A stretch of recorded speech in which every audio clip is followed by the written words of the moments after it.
Hello, Teacher Preston here with another video. So we talked about, in my previous video, we talked about what you need to know before you get into online teaching.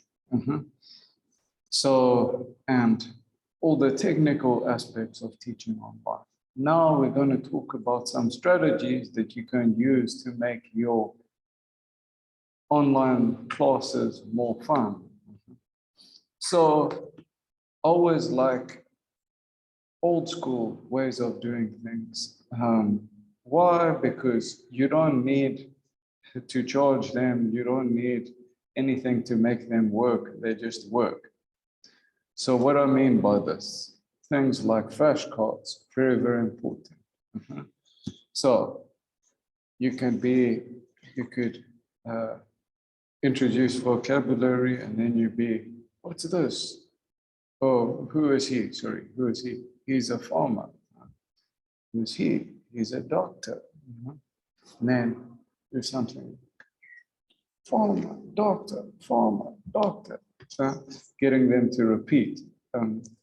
That I do a lot with my younger students. Obviously, older students, you can't really do that with.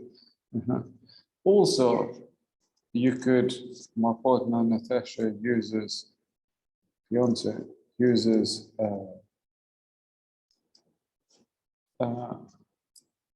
flashcards of colors. She's like, what color is it? It's green. What color is it? It's purple. And then in between them is a rainbow. And she says, oh, you got a rainbow. All the kids laugh. Very, very sort of fun, entertaining. So that's the other one. Also, what I did yesterday, we are learning fruits. So, and vegetables. So I went into the fridge and got a watermelon, a tomato, a cucumber, and showed them on the screen. So in teacher speak, I think they call it realia, very, very important. I guess you could do it with clothes as well. Because online we're sort of distant, disconnected, if you would. Doing things like that creates more of a connection.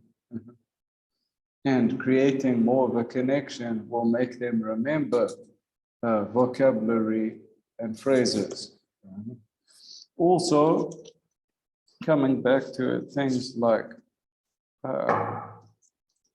cards as well, very, very important. So a game that I used to play sort of as a warm-up is just dealing the cards, put it down and say, what is it? It's a 5 of spades, black. And then you deal 10 cards and then you ask, what's the first card? And then they have to remember. Usually you do this normally face to face, but I guess depending if you have a camera or that could sort of camera for your material, this could work quite well.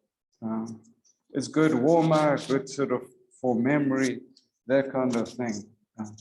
Card counting as well. So you can use that.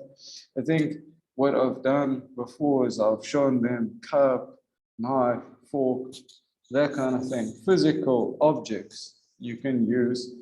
I guess I haven't done it before, but I guess you could also read to them from a physical book as opposed to reading on screen. It has that sort of feeling of homeliness, comfort, I think. What your parents used to do with you when you were a child. So I guess those are some things. And be interactive. Don't just sort of sit there. I know it's computer, but you're teaching through a computer, but try and be animated. Also using, for younger learners, using things like teddy bears or fluffy toys and talking through them like a ventriloquist. Hello, what's your name? Do you like oranges? No, I don't. Something like that. The kids really like that.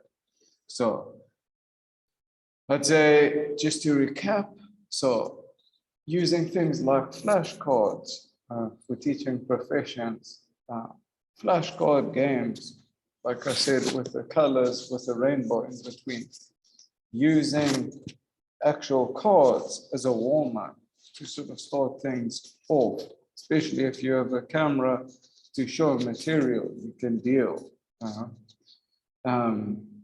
Using fluffy toys, very, very important. And realia, so cups, plates, vegetables.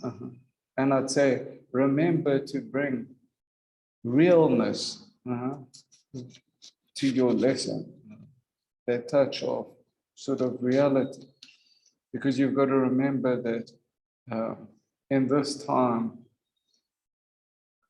things that are real are, I guess, a luxury or unique. Anyway, thank you for joining me for today's video. Please, if you like my video, like and subscribe. Thank you very much. Bye-bye.